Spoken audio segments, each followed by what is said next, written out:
Good morning, and welcome to another episode of Ask the Healthcare Advocate Live.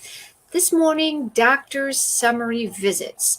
I always tell people, my private clients and in lectures, and basically anybody who I speak to ever, that anytime you go to a doctor, a specialist of any kind, in the kupa, privately, etc., that you make sure that you get a summary of the visit after you are there that explains what the doctor said, what he summarized, and what his next action items would be or recommendations going forward. That can include that he's given you a referral, that can include that he's given you a diagnosis, that can given you further testing, or that the status is to just do follow-up, or that he can't help you, whatever it is. Every doctor does this. When you're at the Kupa doctor, you can see him typing away, etc.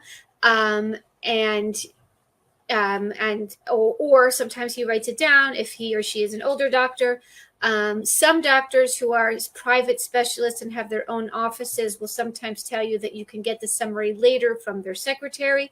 Whatever it is, make sure that you ask for it, and make sure that you ask for it when you are there in the office, and make sure that you review it when you're there. Now, that is the tricky part, because sometimes it's in Hebrew and you don't speak the language. Sometimes you're totally overwhelmed. Sometimes you're very rushed, whatever. So what I want to say is that there is the ideal of what we'd like to have happen in the doctor's office, and then there is what actually happens in the doctor's office more often than not. And I think that people sometimes have an expectation that either it was their fault that something went wrong, or it was the doctor's fault that something went wrong. And then there's sort of anger either at themselves or at the doctor. So what I wanted to clarify is that more often than not, things do not work in an ideal fashion. So either you will forget to ask for the summary of the visit, or there will be mistakes on the summary of visit, things you either said or didn't say that are interpreted or missed, etc., on the summary. This is a matter of course. Why it happens is another whole complicated story that we're not going to go into, but the reality is that it does happen often. So the first thing is to not be angry at yourself. Why didn't I say him? Should I have clarified? Did I talk too much? Forget that. And also, it's important not to be angry at the doctor. The doctor, he or she, has their own way of operating, their own way of doing things. They are also overwhelmed. And let's just be honest about these weeks going on with this fifth wave or whatever it is. We're all overwhelmed. We're all stressed. We're all working our daily routines from a background of uncertainty, pressure, the unknowns of, will we get corona? Will we not get corona? Will someone we love get corona? Is it a big deal? Is it not a big deal? Should we just get corona, get it over with? Should we stay away from it? All these questions on the background. But even on a good day, and even when we don't have this background, these things don't go smoothly. And I want to clarify that in any country. What often happen when I hear people who are living in Israel, they say, well, in America, that never happened to me. Right, because in America, you never had a complicated medical situation that warranted going to various doctors of various specialties, having a lot of unanswered questions, etc. So you might not have gone through that. It doesn't have any meaning about the quality of care in Israel or the quality of care of that doctor. It just means, as it does in every country, that you do have to learn how to advocate for yourself, or put those things in position so that you are advocated for, to know the steps as best you will, to learn for next time. Next time I should put a reminder. I should write down my questions, and at the reminder, I should say, ask for summary of visit. Or I should tell the person that I'm going with, remind me that we need to ask for the summary of the visit at the end. Remind me, or bring a Hebrew speaker and say, please, can you review this in Hebrew before we leave the office, just to make sure that it is accurate.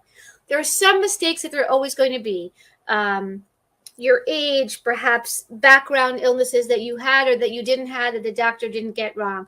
Things that are a must to change are current medications that you're taking, current diagnoses that you're taking, and current things that have to do with your mental health, if they are accurate or not accurate. Because unfortunately, those things do affect how practitioners feel about you and how they listen to you.